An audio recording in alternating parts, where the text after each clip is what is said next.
നമസ്തേ. ഈ ചാനലിലെ ആദ്യത്തെ വീഡിയോ ഉണ്ടായത്.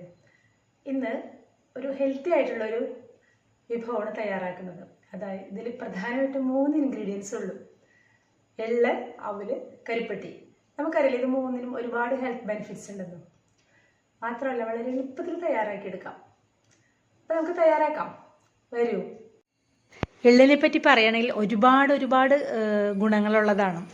ധാരാളം വൈറ്റമിൻസ് ഉണ്ട്, മിനറൽസ് ഉണ്ട്, ഹെൽത്തി ഫാറ്റ്സ് ഉണ്ട്, അതുപോലെ calcium, magnesium, phosphorus, iron, zinc ഇതെല്ലാം ഇതിൽ അടങ്ങിയിട്ടുണ്ട്. നമ്മുടെ ഡൈജഷൻ സപ്പോർട്ട് ചെയ്യും. അതുപോലെ ധാരാളം ആൻറ്റി ഓക്സിഡൻസ് ഇതിലുണ്ട്. അപ്പോൾ അത് നമ്മുടെ ക്രോണിക് ഡിസീസിനെയൊക്കെ റെഡ്യൂസ് ചെയ്യും. അതുപോലെ സ്കിന്നിൻ്റെയും ഹെയറിൻ്റെയൊക്കെ ഹെൽത്തിന് വളരെ നല്ലതാണ് എള്ള്. അതുപോലെ പറഞ്ഞാൽ തീരാത്ത അത്രയും ഗുണങ്ങളാണ് എള്ളിനുള്ളത്. ഇനി അവലിനെ കുറിച്ച് പറയുകയാണെങ്കിൽ അതും ധാരാളം മിനറൽസും vitamins, zinc, magnesium, iron, antioxidants ഇതെല്ലാം ഉള്ളതാണ്. അപ്പോൾ അത് ബ്രെയിൻ ഫങ്ഷനെ ഷാർപ്പാക്കും, വെയിറ്റ് ലോസിന് പ്രയോജനമാണ്. അതുപോലെ നല്ലൊരു പ്രോബയോട്ടിക്കാണ്, നമ്മുടെ ബ്ലഡ് ഷുഗർ ലെവലിനെ കൺട്രോൾ ചെയ്യും. അതുപോലെ good source of healthy carbohydrates ആണ്, ഡൈജഷനെ ഹെൽപ്പ് ചെയ്യും. അതുപോലെ ധാരാളം ഗുണങ്ങളുണ്ട് അവലിന്. ഈ കരിപ്പട്ടിയെ പറ്റി പറയുകയാണെങ്കിൽ അതും ഇതുപോലെ തന്നെ ധാരാളം മിനറൽസും വൈറ്റമിൻസും ഒക്കെ ഉള്ളതാണ്. അയൺ, മഗ്നീഷ്യം, പൊട്ടാസ്യം ഇതെല്ലാം അടങ്ങിയതാണ്. നമ്മുടെ ഇമ്മ്യൂണിറ്റി കൂട്ടും. വളരെ നമ്മുടെ ഹെൽത്തിന് വളരെ നല്ലതാണ്. ഷുഗറിനൊക്കെ പകരം ഈ കരിപ്പട്ടി ഉപയോഗിക്കുന്നത് ഒരുപാട് നല്ലതാണ്. പണ്ടൊക്കെ കൂടുതലും കരിപ്പട്ടിയാണ് ഉപയോഗിച്ചിരുന്നത്.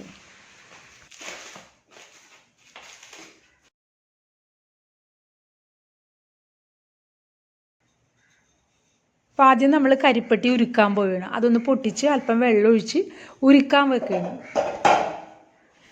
പിന്നെ ഇതിന് വേണ്ടിയിട്ട് എള്ള് ഞാൻ നേരത്തെ തന്നെ കഴുകി ഉണക്കി വെച്ചിട്ടുണ്ട് കേട്ടോ.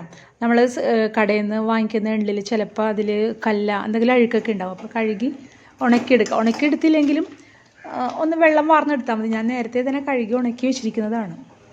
അതിനാദ്യമായിട്ട് അവലും എള്ളും ഒക്കെ വറുത്തെടുക്കണം, അതായത് ഡ്രൈ റോസ്റ്റ് ചെയ്തെടുക്കുകയാണ്. അപ്പോൾ അതിനായിട്ട് ഞാൻ ഒരു ചെറിയ ഉരുളിയാണ്, ഏതെങ്കിലും ഒരു പാത്രം, അതായത് അടി കട്ടിയുള്ളൊരു പാത്രം വെക്കാം.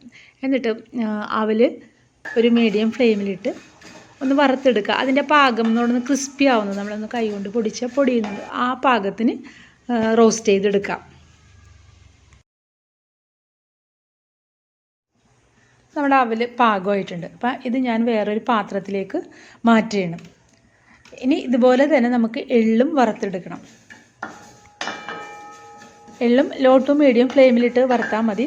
അതിൻ്റെ പാകം എന്ന് പറയണത് അത് ചൂടായി വന്ന് കഴിയുമ്പോൾ ഒന്ന് പൊട്ടാൻ തുടങ്ങും, ആ പാകമാണ്. അപ്പോൾ നിങ്ങൾക്ക് കേൾക്കാൻ പറ്റുന്നില്ലേ പൊട്ടുന്ന ശബ്ദം? അപ്പോൾ ആ സമയത്ത് ഫ്ലെയിം ഓഫാക്കാം. എന്നിട്ട് ഈ എള്ളും നമ്മൾ നേരത്തെ അവല് മാറ്റി വെച്ചിട്ടുണ്ടല്ലോ ആ പാത്രത്തിലേക്ക് എള്ളും മാറ്റി വെക്കുക. അതിനുശേഷം നമ്മൾ ഉരുക്കി വെച്ചിരിക്കുന്ന കരിപ്പട്ടി ഉണ്ടല്ലോ അത് ഈ ഉരുളിയിലേക്ക് ഒഴിച്ചു കൊടുക്കാം. എന്നിട്ട് അത് ഒരു നൂല് പാകമൊന്നും വേണ്ട, അതൊന്നും അതിൻ്റെ വെള്ളം വറ്റുന്ന ഒരു പാകം മതി.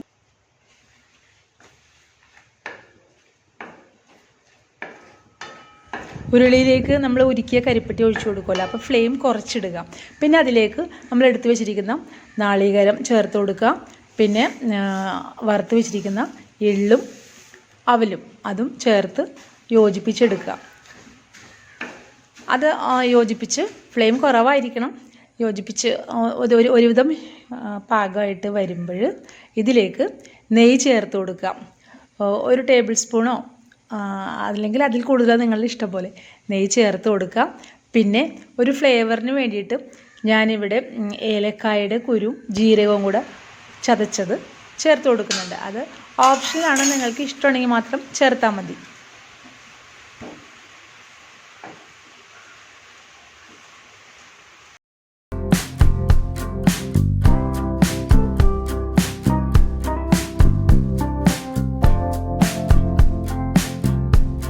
നമ്മുടെ എള്ളും അവലും വിളയിച്ചത് ഇവിടെ റെഡി ആയിട്ടുണ്ട്. ഇത് കുട്ടികൾക്കും മുതിർന്നവർക്കൊക്കെ ഒരുപാട് ഗുണമാണ്. എല്ലുകളുടെ ബലത്തിനും മുടി വളർച്ചയ്ക്കൊക്കെ ഒരുപാട് സഹായിക്കും. അപ്പം ഇത് ട്രൈ ചെയ്യാത്തവരൊന്ന് ഉണ്ടാക്കി നോക്കുക. എന്നിട്ട് നിങ്ങളുടെ അഭിപ്രായങ്ങൾ കമൻസ് ആയിട്ട് അറിയിക്കുക. എന്തെങ്കിലും സജഷൻസ് ഉണ്ടെങ്കിൽ പറയുക. ഈ വീഡിയോ നിങ്ങൾക്ക് ഇഷ്ടമായെങ്കിൽ ലൈക്ക് ചെയ്യുക, ഷെയർ ചെയ്യുക, സബ്സ്ക്രൈബ് ചെയ്യുക, കമൻറ്റ് ചെയ്യുക. താങ്ക്